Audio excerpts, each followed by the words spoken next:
Welcome back to Yuuki's Reaction Corner. I am your host, RetroYuuki. Today, we're talking about the TAS run of the N64 version of Super Mario 64 in 4 minutes 21 seconds point 67. Now, the last two episodes, we've been talking about tricks, we've been talking about frame perfect stuff, frame rules, we talked about code execution. Now, this one is a completely different type of run called a TAS. And a TAS is a tool assisted speed run. And if you guys want to learn about this particular TAS in terms of explained, take a look at Bismouth's video in the description below. But today we're going to take a look at the TAS itself. And I'm going to explain some things that we need to understand. And one of them you need to understand is, what is a TAS? A TAS is a tool assisted speed run. Basically speaking, you have to input keys or buttons in a program like an emulator, and then what's going to happen is it's going to play back that particular button inputs, and that is your TAS. I'm not going to explain how to create a TAS. I'm just here to explain what happens within the speedrun. So this is the TAS Super Mario 64 in 4 minutes 21 seconds point 67. And there's a lot of authors here. Take a look at this. And this goes into a lot of stuff. So let's go right into it.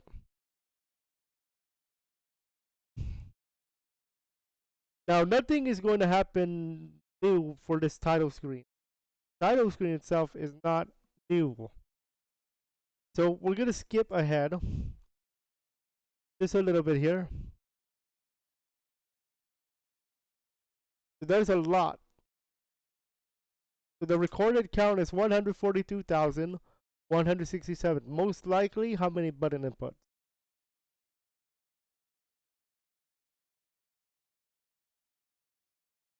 Now, it's normal so far, but watch what happens.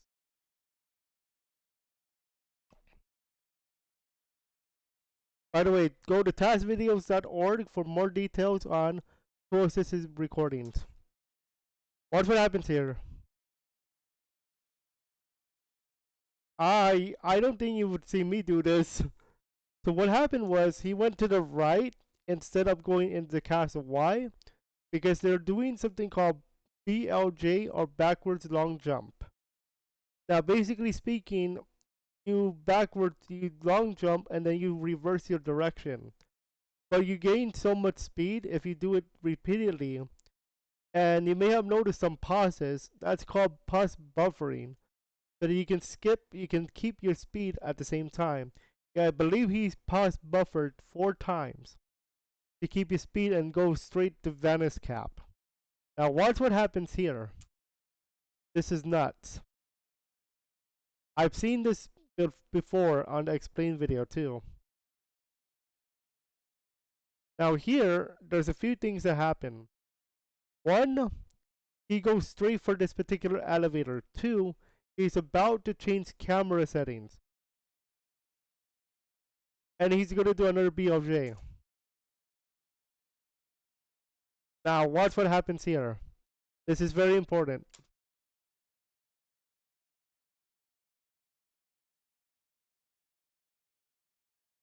So what do you guys think happened? So basically, there's a few concepts that happen here. So the first one, of course, is a BLJ. But the second one is an overflow jump, or an overflow, where if your speed is too high, it overflows back to 0. The other thing that happens is something called parallel universe. And parallel universes allow you to go through the map, but in a parallel universe. And he does this a lot. If you guys want to learn more about parallel universes and the concept discussed here, check out the link in the description below for Bismouth's video. He does more than I do for this one. I just give you the basic concept based on that video too. So I'm going to show you what goes on here. Swimming is normal. Happy, happy, happy swimming. All of a sudden, ooh, what's this? Okay, so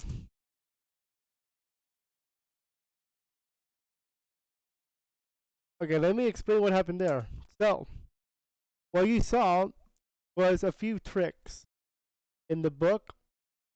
It's called dive grinding, glitzy wall kick, and side BLJ. So basically speaking, dive grinding allows you to get a bonus speed when you do it correctly on the ground there. The glitzy wall kick is based on how you interact with walls, and there's a very particular order with walls, and you have to correctly do that. And that's a glitchy wall kick because you're technically not supposed to do that. And then the side BLJ is basically the backwards long jump, but instead of going backwards forward, you're going to the side, to the left or to the right. In this case, you went left because you're trying to bypass two things: the 30-star door and the Dire Docks entrance. Because in that Dire Docks entrance, there's actually a 128 pixel window to enter that stage. Behind Dire Docks is Bowser 2, Bowser in the Fire Sea. That's what he does here. Let's take a look at this part. So nothing too crazy yet, except for that. And this part right here is going to BLJ all the way to the entrance of the Bowser level. So what happened there? So theoretically speaking, I'm gonna go back here just a bit. Here we go. So here, dive grinding like earlier, but then this part he warps upstairs. And a lot of people believe there has something to do with the pole. It has nothing to do with the pole. It turns out that this is a hangable ceiling. So that's why you're allowed to do this in Bowser Sea. Now what he's going to do is wall jump here, and then he's going to come back to do a BLJ. Now you may be wondering why this way. It turns out the height of this elevator and the loading zone for the Bowser section is the same level. Now he's going to do another BLJ here, but it's going to make it faster to beat up Bowser here. Watch this. He's going to do a BLJ.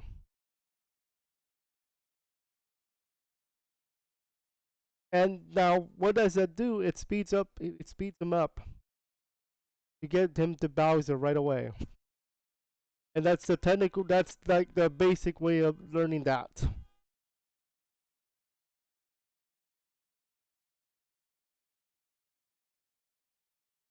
So he got the key. Now he's going to go to Dire Docks, but he's not going to do the stage.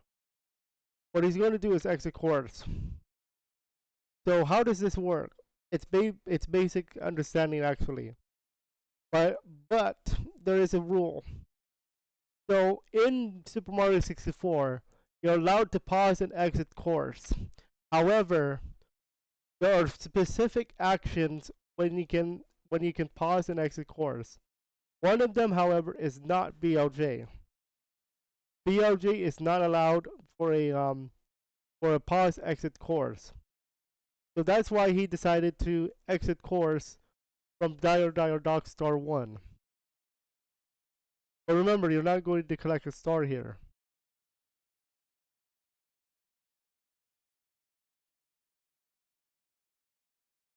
Now watch this. Now he's going to do a few things here.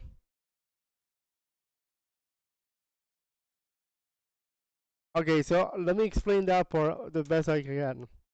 And there's a few things you have to understand. So let's go ahead and go back a bit. So when he goes to this key, he's going to be able to hang here. That's actually a hangable ceiling, although it's a glitched ceiling. Then he's going to backwards long jump. Then he's going to do a few punches. Then he's going to do a few kicks. Then he's going to do frame perfect wall kicks. And you may have noticed that there was a pause buffer. Take a look at this. So we're going to go backwards a little bit. So right here, there's a pause. Now that's very important to understand. So hold on one moment. Let's go back there. So right here, he actually also punches as well. So right here, there's going to be a pause. That's because he needs to keep his speed. Then he goes up for the frame perfect wall kick, and then another one, and then another one, right into this door, and he's going to jump all the way up the so-called infinite stairs and land directly into the loading zone of Bowser in the Dark World. Excuse me, Bowser in the Sky, to start the final part of the run. I will tell you there's a trick called First C, and basically that's what I just showed you.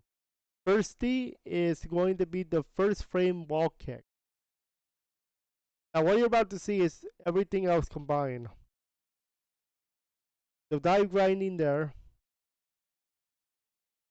diving there, wall jump there, long jump there, dive grinding here. Then he's going to wall jump here, not wall jump, but long jump here, all the way up here. He's going to use this to go straight to the loading zone. And finally we arrive at Bowser for the last time. Now what he's going to do here is a little bit of a he's going to do a speedrunner's trick. The Bowser is going to drop down here from the explosion. But what Mario is going to do is going to grab his tail again from the air and re-throw. And another one. And re-throw, and that's it. Game. All time. And that's how you beat Super Mario 64 in 4 minutes 51 seconds. Before 51 seconds. 4 minutes something. That's it. That's how you do it. Now, if you want to see the explanation of this, check out the video in the description below. Because it's going to give you a lot of stuff that I might have missed. I will tell you there's a lot of stuff in there you want to learn about if you want to take a look at this. Is it possible for a normal person to complete this run though? Yes, it is. But you have to be frame perfect, pixel perfect, sub-pixel perfect. Everything, you have to learn the wall jumps, you have to learn the dive grinding, all that. Now remember, this is a TAS, so it was frame perfect. It was put in there in a emulator to make this happen. That's how it basically works, everybody. Do you see me doing this? No, not even close. Excuse me. I do this basic fun stuff. Okay, and that's the run.